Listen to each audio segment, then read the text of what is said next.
Today we're learning the D major scale.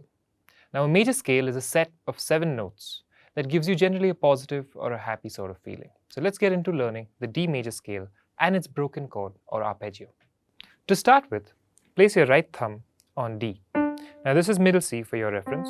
We're going to place our right thumb on D. Now when I'm talking about the fingers that you use, your thumbs are your first finger, second fingers, third fingers, fourth and fifth. So 1, 2, 3, 4 and 5. So when I say put your first finger on D, that's your thumb. So to play this scale, you need to follow 2 sharps, F sharp and C sharp. Right? All the other keys are going to be white keys. So D, E, F sharp, G, A, B, C sharp and D. So start with your right thumb, your first finger on D, your second on E, your third on F sharp, and on this middle finger you turn. So you pivot on this finger so your right thumb can reach G.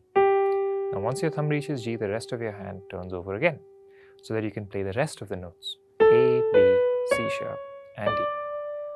So let's do that once more. 1, 2, 3, turn on this finger. 1, 2, 3, 4, 5. And you come back down the same way. So with these 5 fingers already there, 5, 4, 3, 2, 1, which is D, C sharp, B, A, G. And then on this thumb, you pivot. You turn to place your middle finger on F sharp, and then E, and then D. So that fills up that D major scale nicely. Let's see what the left hand does. Now the left hand does a very similar thing, except it does it in the opposite direction. Because your hands are inverted, your left hand's going to start on the 5th finger.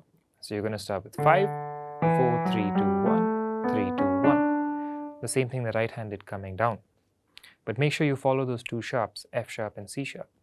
So 5 on D, 4, 3 on F sharp, 2, 1, turn on this A, so your middle finger gets to B, 2, 1, and you come back down the exact same way. So 1, 2, 3, turn on this B, so your thumb reaches A, 2, 3 on F sharp, 4 and 5.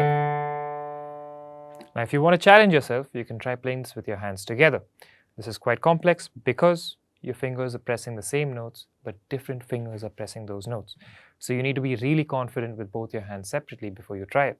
But it should sound something like this.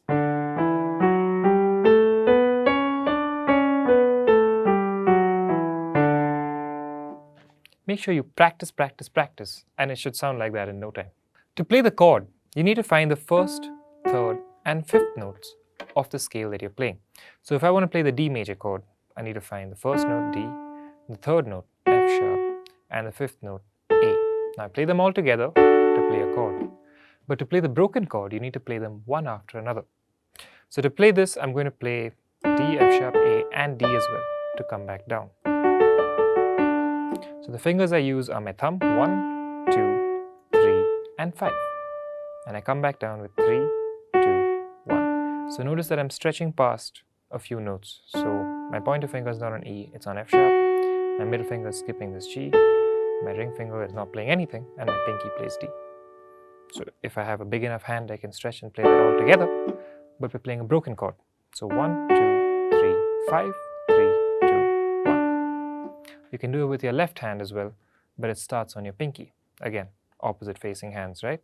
So 5, 3, 2, 1. 2 on A, 3 on F sharp, 1 on D. So you practice that a lot because some of these gaps and jumps are a little bit complex. Now if you want to try playing with your hands together, this is actually a lot easier than the scale because it's much fewer notes. So you place on D, your right thumb and your left pinky, your left middle finger and your right pointer finger on F sharp. It's the opposite now, so your left second finger on A and your right middle finger on A, and then your thumb on D, but your right hand pinky on D. And you come back the same way.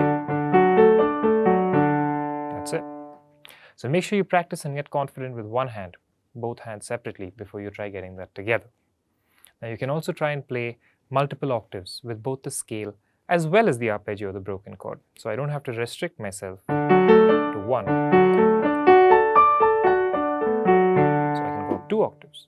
I can do that with the scale as well.